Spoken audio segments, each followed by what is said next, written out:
আমি আমার বাচ্চাদের সাথে নিয়মিত খেলাধুলা করার চেষ্টা করি। যদি আমি বাড়িতে থাকি তো খেলা মিস নাই বাচ্চাদের সাথে, প্রতিদিন 1 ঘন্টা মিনিমাম বাচ্চাদের সাথে খেলি প্রতিদিন। অন্য যত ব্যস্ততা থাকুক, সব ব্যস্ততার সাথে বড় ব্যস্ততা আমার সবচেয়ে বড় সম্পদ আমার বাচ্চারা। অতএব তাদের সাথে আমি খেলার সাথে হব।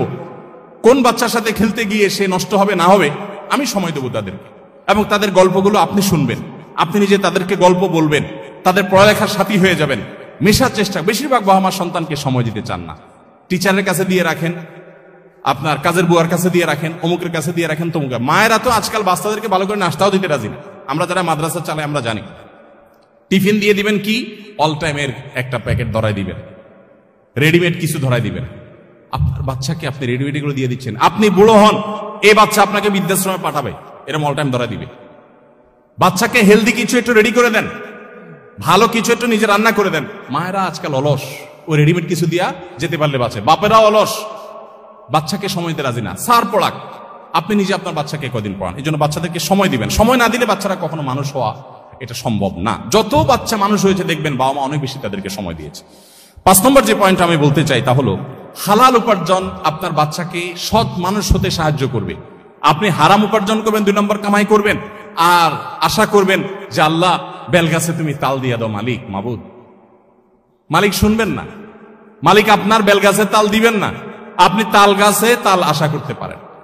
চুরিদারির টাকা, 2 নম্বরের টাকা, ঘুষের টাকা, দুর্নীতির টাকা দিয়া সন্তানরে মানুষ করবেন, বড় করবেন, এরপরে যে হুজুর কাছে দিবেন, হুজুর এর বড় আলেম, বড় হাফেজ, বুজুর্গ, আল্লাহ বানাবেন, সম্ভব। এই জন্য হারাম উপার্জনের কুপ্রভাব সন্তানের উপর অনেক বেশি পড়ে। এই জন্য সন্তানকে মানুষের গড়ে তোলার জন্য হালাল খাবার খাওয়ান। মায়েরা আজকাল ছোট পোলাপানের পিছনে খাবার নিয়ে যে পরিমাণ দৌড়ায়, যে পরিমাণ পাগল পড়া থাকে, যেখানেই যাবেন মাদের দেখবেন একটাই পেরেশানি, সেটা হলো যে বাটি নিয়ে চামচ নিয়ে বাচ্চার পিছনে পিছনে গুড়গুড় গুড়গুড় করে। কেন? বাচ্চা খায় না। বাচ্চাকে খাওয়ানোর জন্য যত চেষ্টা আপনি করেন, হারাম খানা যেন না খায়, হালালটা যেন খায়, সেই চেষ্টা যদি তার সিকিভাগও করতেন, এক একটা আল্লাহর ওলি এমনি হয়ে যেত। তো এই জন্য আমার সন্তানের পেটে কোনো হারাম যেন না ঢুকে, সেই চেষ্টা আমাদেরকে করতে হবে। 6 নম্বর যে পয়েন্টের কথা বলতে চাই তা হলো তাদেরকে ভালো পরিবেশ দিতে হবে। বেশিরভাগ সন্তান নষ্ট হয় পরিবেশের কারণে। সেই পরিবেশটা শিক্ষা প্রতিষ্ঠান হতে পারে। যে শিক্ষা প্রতিষ্ঠানে বাচ্চা ভালো, আমি আমার বাচ্চাকে মনিটর করব যে বাচ্চার প্রোগ্রেস কি, সে সেখান থেকে ভালো হচ্ছে না খারাপ হচ্ছে, তাকে ভালো পরিবেশ দিতে হবে। যেই প্রতিষ্ঠানে ছেলেরা ভালো, উস্তাদরা ভালো, শিক্ষকরা ভালো, তাদের আমল ভালো, তরবিয়ত ভালো, এগুলো মনিটর করতে হয়, সেখানে আমার বাচ্চাকে দিব।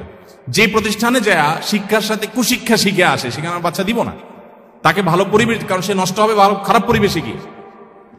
একটা পচা আলু যদি আপনি 1 বস্তা ভালো আলুর পাশে রেখে দেন, দেখবেন আশপাশে 2টা প্রথম পচবে, এরপরে 4টা পচবে, পচতে পুরো বস্তা পচে শেষ হয়ে যাবে। খারাপ জিনিসের প্রভাব এত বেশি।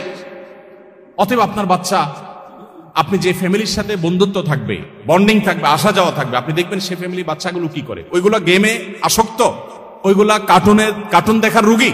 তো আপনি নিশ্চিত থাকেন আপনার বাচ্চার ভিতরে কুপ্রভাব আসবেই আসবে।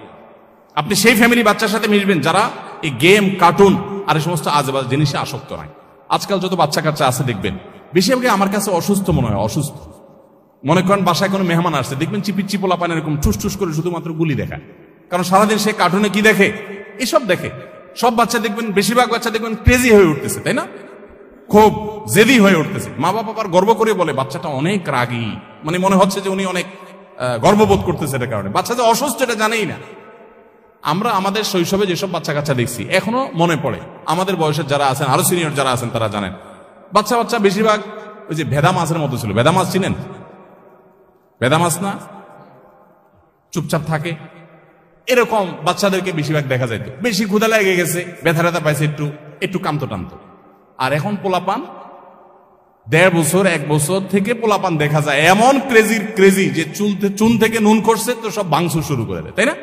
কারণ সারাদিন কার্টুনে এবং সারাদিন ভিডিও গেমসে সে ওইগুলোই দেখে, মার কাট ছাড়া আর কিছু নেই। তো বাচ্চার মধ্যে এগুলোর কুপ্রভাব পড়ে। আপনার বাচ্চাকে ভালো মানুষ হিসেবে গড়ে তোলবার জন্য পরিবেশটা অনেক গুরুত্বপূর্ণ, যে সে কোন পরিবেশ পাচ্ছে। এই জন্য আপনি সেই ফ্যামিলির সাথে বন্ধুত্ব করবেন যে ফ্যামিলি বাচ্চা থেকে আপনার বাচ্চা ভালো কিছু শিখবে। আমি ব্যক্তিগতভাবে খুঁজে যে সেরকম ফ্যামিলি বাইর করি, মাশাআল্লাহ ফ্যামিলি বাচ্চারা খুব ভালো, বাপ মাগুলো খুব ভালো, তাহলে তাদের বাসায় যেতে হবে, তাদেরকে বাসায় দাওয়াত দিয়ে আনতে হবে, তাদের সাথে সম্পর্ক তৈরি করতে হবে, তাহলে আমার বাচ্চারা ভালো কিছু শিখবে। এই চেষ্টা আপনার মধ্যে থাকতে হবে, তাদেরকে ভালো পরিবেশ দিতে হবে।